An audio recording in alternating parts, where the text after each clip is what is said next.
Bonjour. Citoyen TV, la chaîne de l'Afrique digne et de sa diaspora, vous présente les brèves. Au sommaire, voyoucratie au Dramanistan, la version france-africaine de la Côte d'Ivoire. Chasse à l'homme à Gagnoa, Armand a été assassiné, son corps déchiqueté et dans un état de putréfaction très avancé a été retrouvé. Burkina Faso, appel de Chérif Si, président de la transition par intérim. Tchad par Madame Henriette Ekoué, histoire africaine, Syrie et pour finir, France. Tout de suite, actualité de la voyoucratie au Dramanistan, la version france-africaine de la Côte d'Ivoire. Chasse à l'homme à Gagnoa, Armand a été assassiné, son corps déchiqueté et dans un état de putréfaction très avancé a été retrouvé.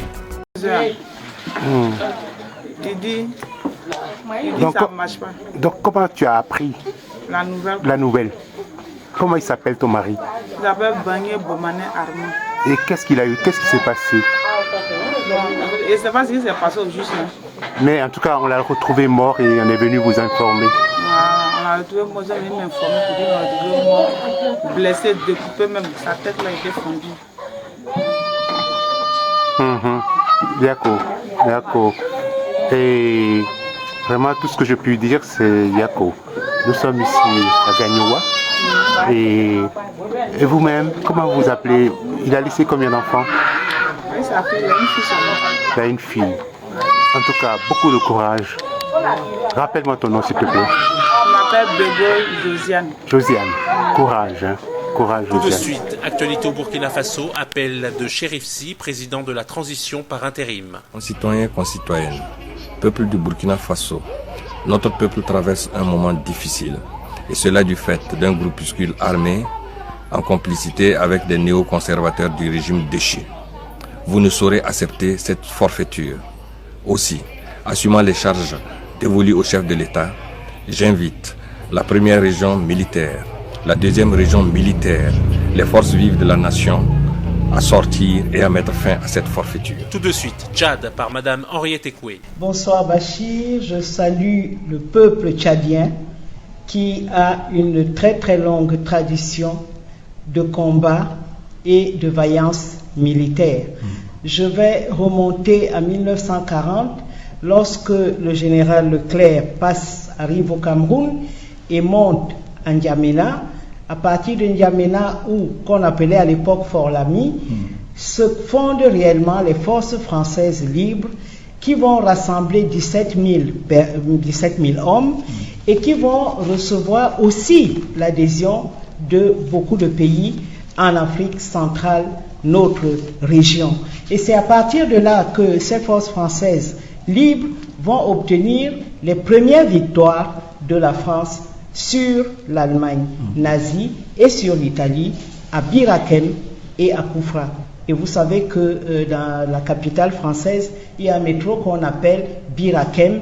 Et bien, c'est parce que des Africains se sont battus à Bir Hakeim que cette victoire a été remportée, qui a certainement renforcé les forces françaises à l'époque qui étaient plus ou moins en débandade sur le plan national.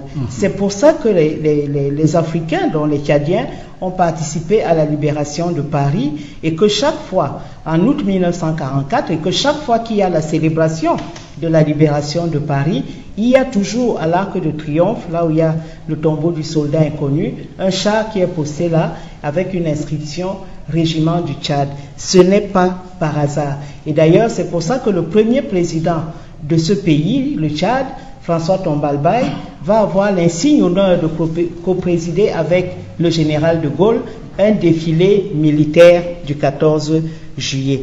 Et pareil, quelques années plus tard, lorsqu'éclate la crise ici avec le Florida, la France va envoyer un navire à partir du Cameroun qui va amener des parachutistes français. Et de Gaulle dira, quand la France était en difficulté, le Tchad n'a pas failli.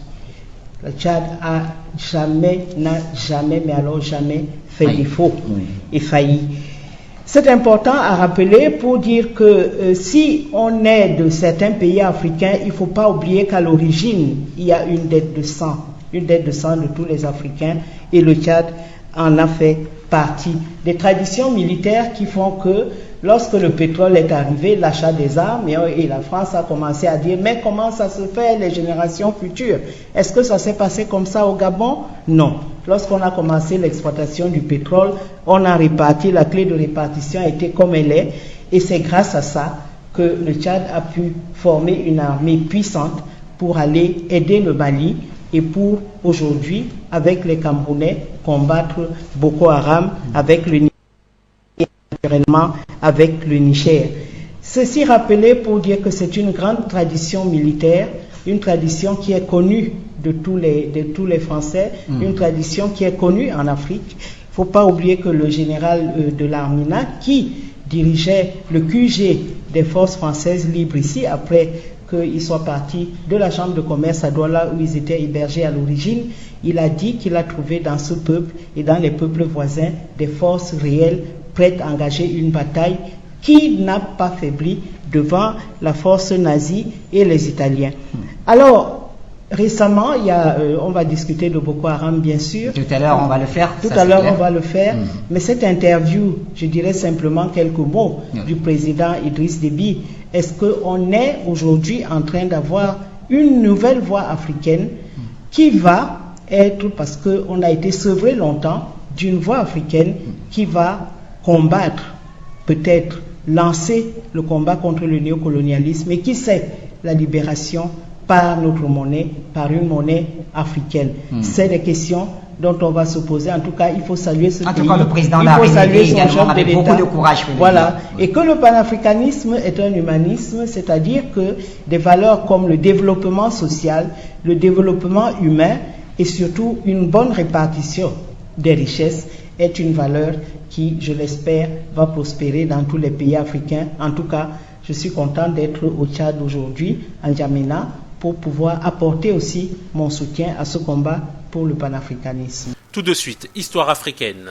Je pense qu'en Afrique, on ne mesure pas assez le caractère délicat, important, délicat, sensible de l'information. On peut dire une information comme ça simplement, la prendre très simplement, mais elle donne une image bonne ou mauvaise de notre continent.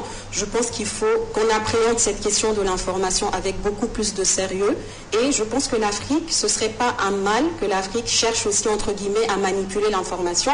Ce serait juste, je pense qu'il faut donner par exemple une autre version par exemple de l'histoire. Souvent nous Africains, on nous apprend une histoire. Moi j'ai étudié en France pendant plusieurs années. J'ai été choquée quand je suis arrivée la manière dont on traitait la question de la colonisation. C'était juste une virée civilisatrice quelque part dans le monde.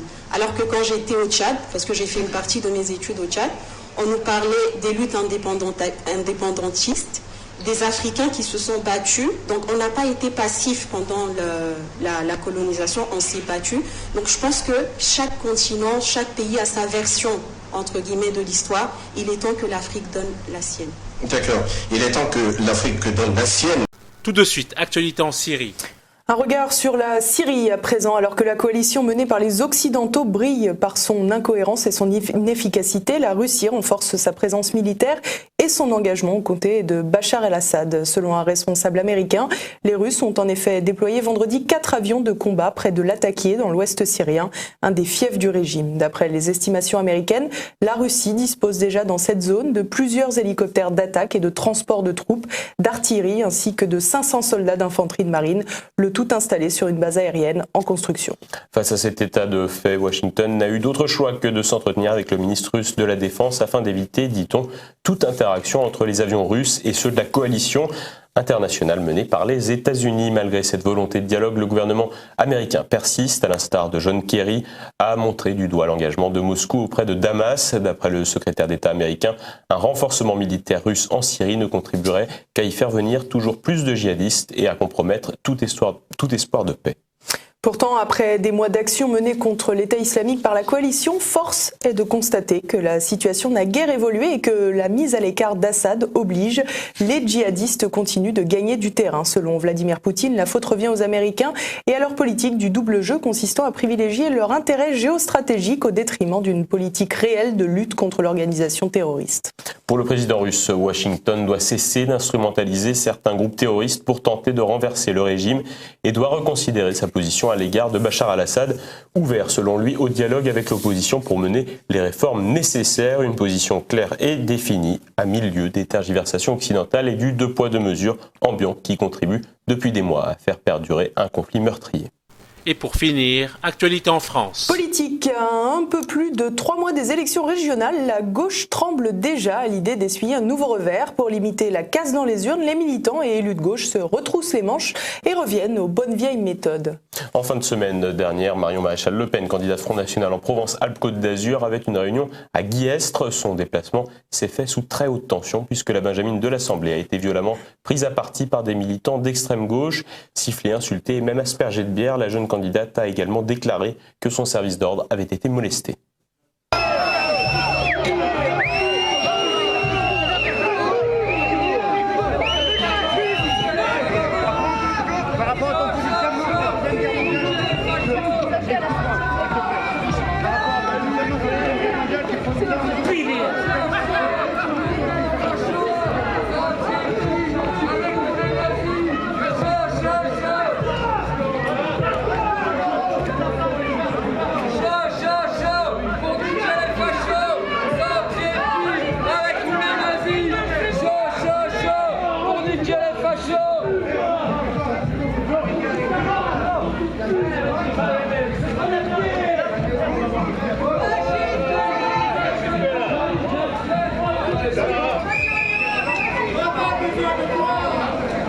Et après ces altercations, Marion Maréchal Le Pen a décidé de porter plainte contre le maire de la ville qui n'avait pas assuré sa sécurité.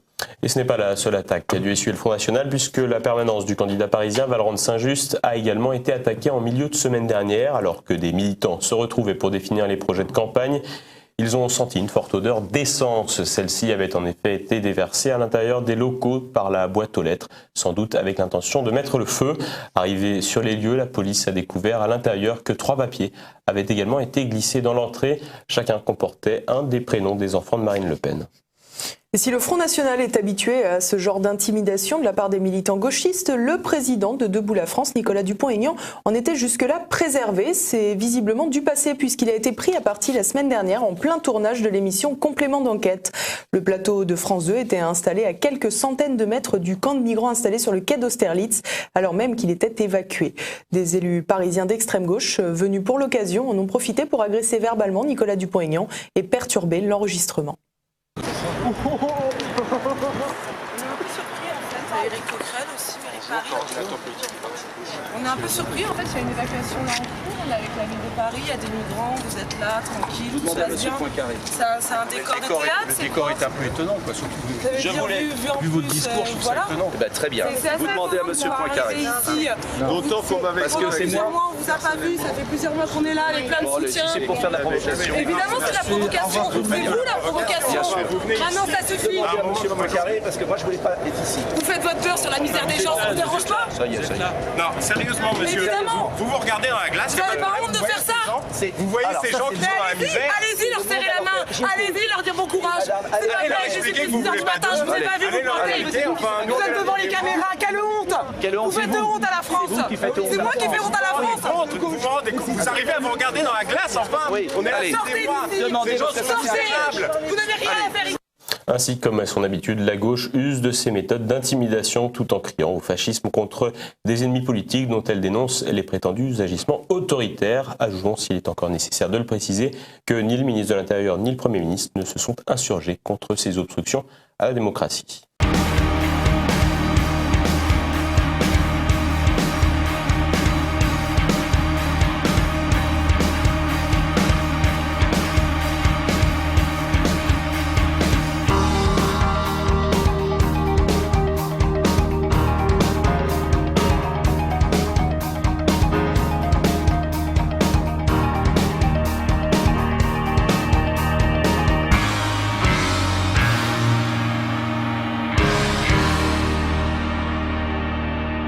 Citoyen TV, la chaîne de l'Afrique digne et de sa diaspora, vous a présenté Les Brèves.